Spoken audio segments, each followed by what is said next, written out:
Hi, I'm Peter Kuplowsky from the Toronto International Film Festival, or TIFF, and I'm here to introduce Crazy World as part of We Are One, a global film festival benefiting COVID-19 relief efforts around the world.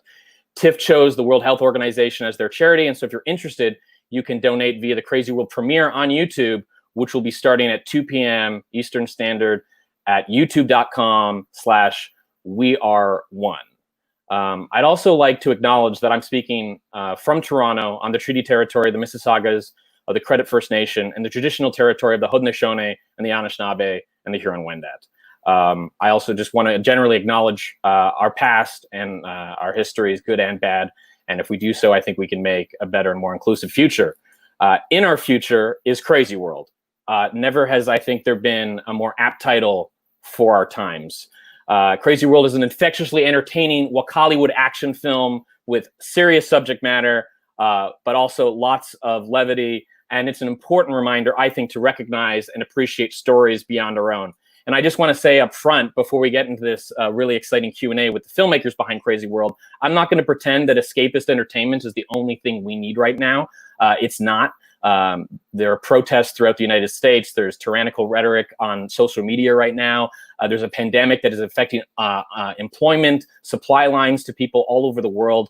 A lot of people are in a crisis mode, and the idea of watching an action film seems frivolous. But I want to say those feelings are fine to have, and I encourage people to donate to charitable events, to charitable groups, and to support people and to call for justice, because there is a lot of injustice in the world right now.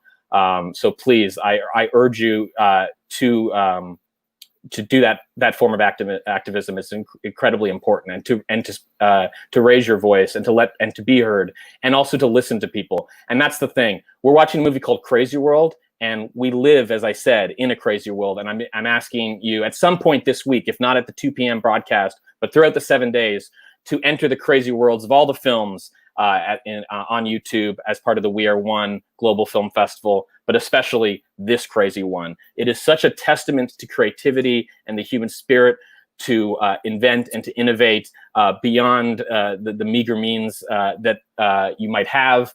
And I cannot wait to talk to a filmmaker who I think is one of the most exciting filmmakers working today, and someone I've had the great privilege of sharing the Ryerson stage for a Midnight Madness premiere back in the fall. Please welcome and put your hands together and applaud so the whole world can hear you applaud. Isaac Nabwana! Hello.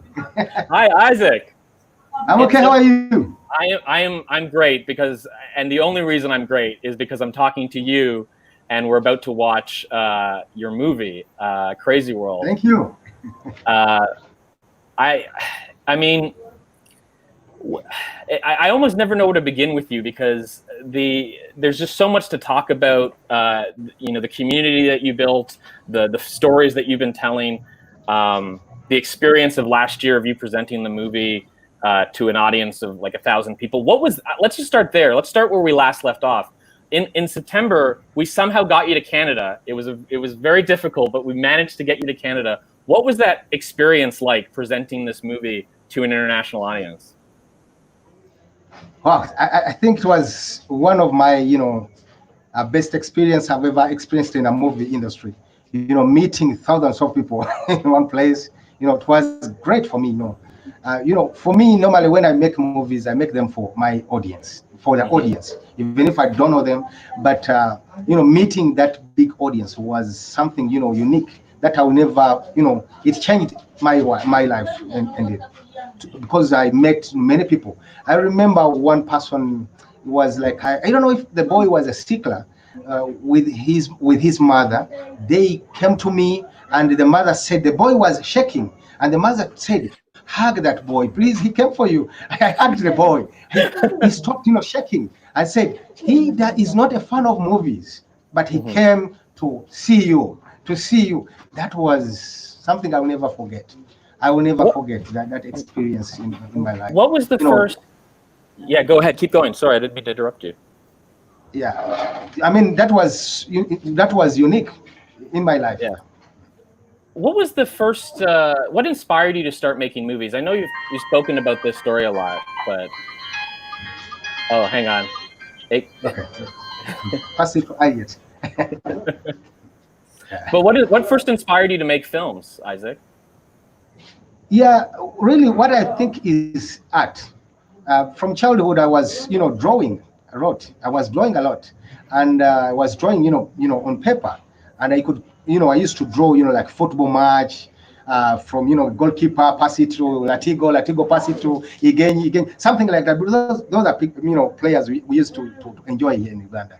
So time came when I wanted to see these pictures moving. It was like a comic. My exercise books were always like a comic. So really that art I was already thinking of moving pictures. But later on I started seeing video halls.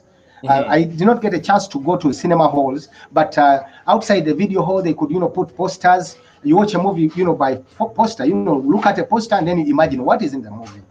But I got a chance where Robert, my elder brother, used to enter the cinema halls, so he could come back and tell you the stories of the movies. In fact, that's why I was inspired to make action movies, basically action movies, because all the stars he was talking about were all action stars.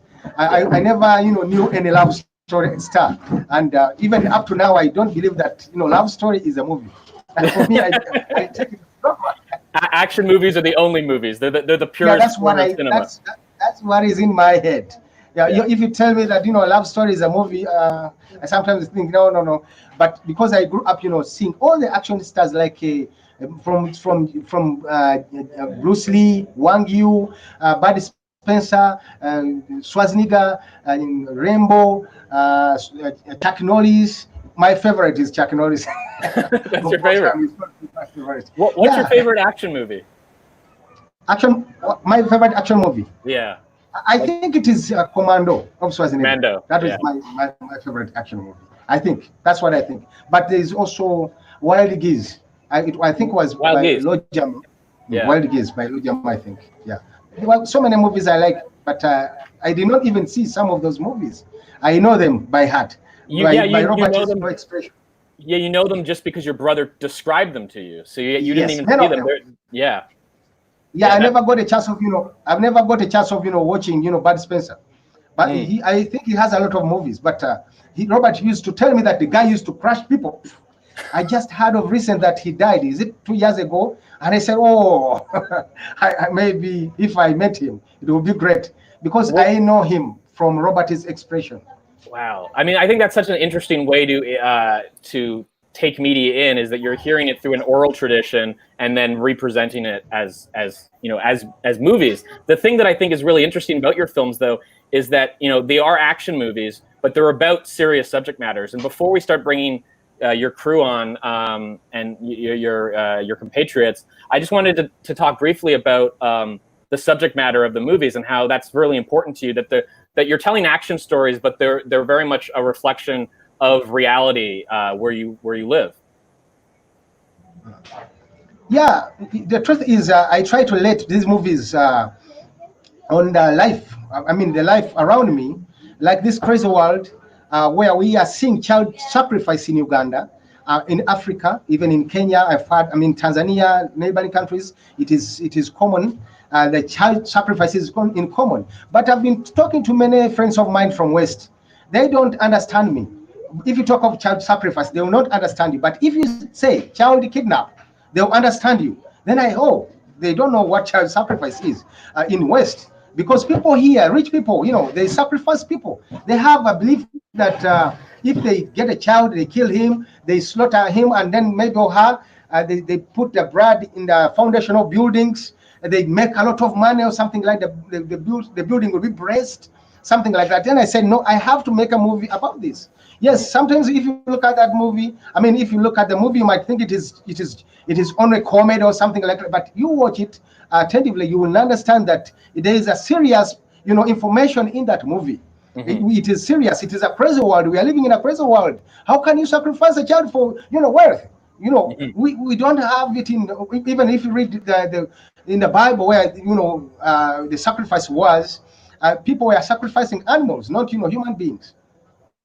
Yeah, no, and I really do appreciate that there is that streak of social commentary in the film. I think it's really important. Because we don't have a lot of time, I'd first like to invite one of your frequent collaborators and the man who has been your biggest promoter Oh, hang on a second. That's not who I was talking about. I think I'm talking about, this is Piracy Hunter. Piracy Hunter is the roommate of Alan Hofmanis, who several years ago moved to Uganda to help Isaac make movies, but specifically to help spread them to the West. Piracy Hunter, can you go get Alan for us? Okay.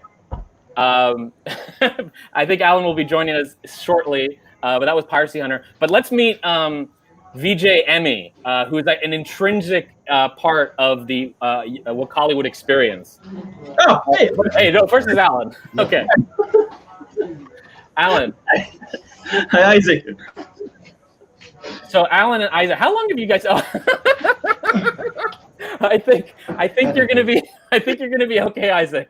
Because it's New York. Come on. Oh no! Did we lose Isaac for a second? Oh, maybe. Everyone. The live stream doesn't have a sense of humor. We'll get Isaac back in a second. But Alan, the reason I wanted to introduce you. So how long have you been living in? I mean, I know you're in New York now, but you were previously living in Uganda since when? No, I do live there. I mean, I only came out. I took the last flight out before they closed the airport to be near my mother here in New York in case she needed me.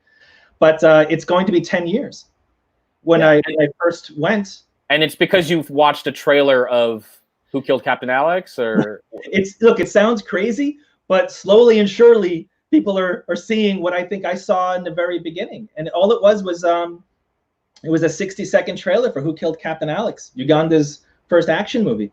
And that's all that was available, that and maybe another trailer for Tabate Sula, a lost film. Well, let's bring Isaac back because we have him again. Dun, dun, dun. But that was it. It just took me 60 seconds to buy a plane ticket to Uganda and try to track down who was this. And I think I might have bought one of the world's most expensive movie tickets. And so within, as I understand it, within 24 hours, Isaac, you're with us? The WHO has informed me that Alan. It is safe to talk to Alan on this live stream, Isaac. I'm Ugandan now at this point. I'm immune practically. But I just wanted to ask if this was true. Within 24 hours of Alan, you arriving in Uganda, you were cast in Bad Black, which is a movie that if people want to watch, they can watch it on YouTube. Oh yeah, but it was less than that. It was I got off the plane. I arrived in the city at like 5 a.m. I didn't go to sleep. I went for a walk. And then I found someone in a street corner selling the DVDs, and I went with him to Isaac. So I was jet lagged for like 36 hours, whatever. But I was in the country for about 5 hours before meeting Isaac and being cast and knowing that I'm going to throw everything away and dedicate myself to bringing these films to the world. Because to me, I thought it was an injustice. I think he's brilliant, and the only people who were able to see it were just locally there off of bootleg DVDs, really. And I really thought people around the world would love it, and it seems I was right a little bit. And Isaac, your children star in this. Your children star in Crazy World. It was important for you to.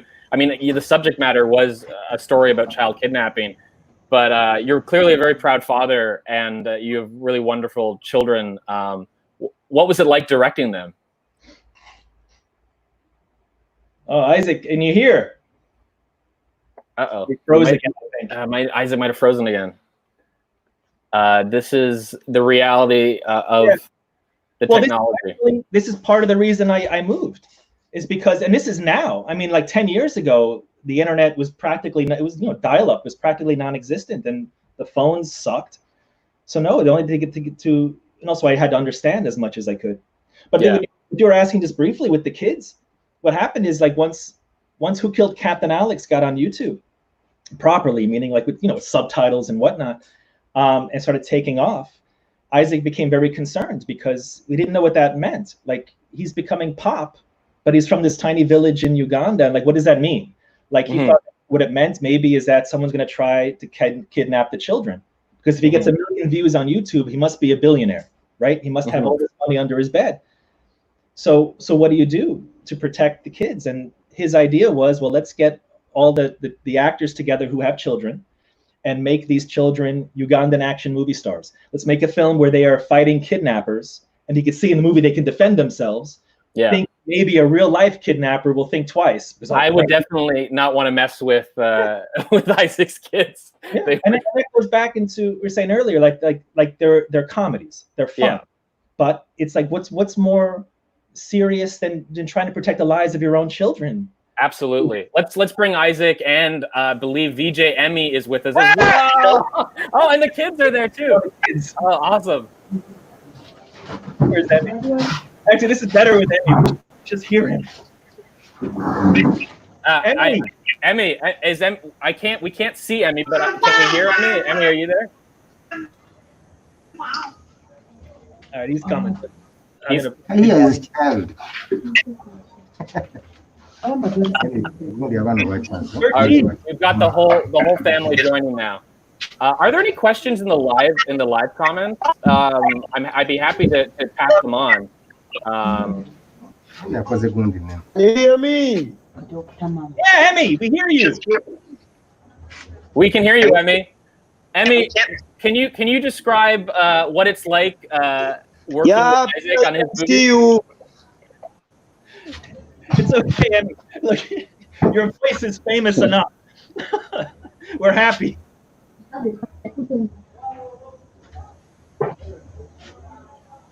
What's all right? A question from the chat is, what is your favorite fight scene? But I'm going to specifically ask Isaac, what's the favorite scene that you've ever directed? The scene that you're most proud of directing? Oh, there we go. Hi, Emmie. Emmie. Hello. Yeah, I can see you, Alan. I don't know if Isaac can hear us, but Isaac, Yes, I hear you. Oh, great. The question was, what's the favorite scene that you've ever directed? Like the scene that you're proud of. I know you've directed so many movies, but but I think normally the comedy action. I mean the comedy, scenes. Mm-hmm. There's a movie you have never watched. When Alan was robbed, he was a tourist in Uganda, and then he was robbed. I think that was I filmed that when I was laughing, and I laughed. Those action scenes, I like them. Yes, I like action and destruction very much, but I like action. I mean the comedy. I like that scene. I always watch it, and then whenever I watch it, I laugh. Yeah, that's the movie is The Revenge. It's coming. Yes. Translated. It's coming. A question now that we have Emmie on the chat is, I wonder if you guys could provide some context to people who aren't familiar with VJs and the live narration that happens for an action film. Like, what is a VJ? Where does it come from? Anyone can answer that one, but maybe Emmie, can you answer that question? It's network, man. Okay. But you got Isaac. Isaac, what's a VJ? A VJ is a video joker, someone who spices the movie and makes it unique. Like for instance, a few days ago, I have a movie I sent to VJ Emmie. It is called Kung Fu Brothers. He made it, and I watched it 4 times. He spiced it. It's like a new movie to me. So whenever I take it to him, he puts in a lot of ingredients, and then it makes it more lively. So for me, a VJ is a video joker, someone who makes a movie. Yes, some of them sometimes we have 2 types of VJs here. Someone who narrates and makes you understand the movie, but there's someone who makes you understand it and also makes it more enjoyable. So that for me, that is a VJ. And the first VJ in Uganda was Chiwa. Was my classmate. We were in primary 5 at the same school. So we have that connection. Yeah, that's pretty incredible, because so much of the story still has to come out. But Isaac was like childhood friends with all these people, like the first VJ with Bukenya, who's Bruce Hugh, like Richard the Tiger Mafia, who's the bad guy from Captain Alex and Rescue Team, all these others. They were all like friends growing up playing movies, and now they are like the real life action stars of East Africa and beyond, and they were just kids in school together. Yes. Yeah. And you know what I like, by the way, is that you see how they describe the movies. Like, you don't watch movies, you eat them, right? It's like you make them spicier instead of funny. It's like that. And there's something. I think that's great. It somehow makes sense. You know? Yeah, of course. Movies are eaten. They're like food. You need them on your diet. I mean, people have them as their diet because if there are some people who even I met many of them. If they don't watch a movie, they don't even sleep well. So they need a movie normally, which makes them to live. It's like food for me. We're going to have to wrap up soon so that people can get ready to watch the movie, which I'm really looking forward to. But what's the best way to support Waka Hollywood, or just follow Waka Hollywood and stay updated about your movies? And if you're able to, what are you working on next? Like what stories do you really want to tell? Yeah, first of all, if someone is willing to help us or can use Patreon, in fact, let me first of all thank everyone who has contributed towards Patreon. We are safe. We have at least enough food because of them during this lockdown, because we don't have any way making any little money here, but we are safe. And we have even used that money to help the community here. There are some old ladies here. We saw that they did not even have food. There's another old lady who has a big wound and could not, we have no transport. We have everything was locked down, so we had to bring a doctor to her and treat her. So, and we have also helped some, actors who are far away from here. Like Shiza has a sick child. I've been trying to help with that money. So I thank everyone who has, helped. And we have also tried to put a foundation of the broken, the broken, rehearsing room. At least I've tried to retain the wall, at least the wall of fame, the piece which remained with that money, the little money. Yeah, we still have a task of building it to because if everything goes well, we don't have anywhere now to rehearse. But if you want to follow us, we have a YouTube, Waka Hollywood Official. We have Facebook, the fans page. We also have the Ramon Studio Waka Hollywood. We have Twitter, Waka Hollywood. We have Instagram. So Waka Hollywood. So that's how they can, help us. Yeah. What was the last question? Yeah. So it's like reiterate. So Patreon, WakaHollywood.com has the links to everything, including the online store for like signed DVDs of Isaac and T-shirts and whatnot. But that's it. You'll find us on Twitter. And the last question before I direct people to watch Crazy World at 2 p.m. On youtube.com/weareone is there if there's any producers watching, if there's any Hollywood producers, any investors, 824, Netflix, what have you, even perhaps YouTube Red, what's the story that you wish you could tell? What's the film and the production that you wish you could have the resources to make? What's the Waka Hollywood movie that hasn't been made yet that you wish you could make? Yeah, Boris, there are so many stories. We have not yet told the major stories of Uganda. There are some, movies like let's say Behind the Truth of Idi Amin. I mean, we need a movie like that. It has to be action, and it has to be like the truth behind Idi Amin, something like that. There are so many. Then we have the Uganda Expendables, which is not yet done. There are so many movies. We can't wait for all of those.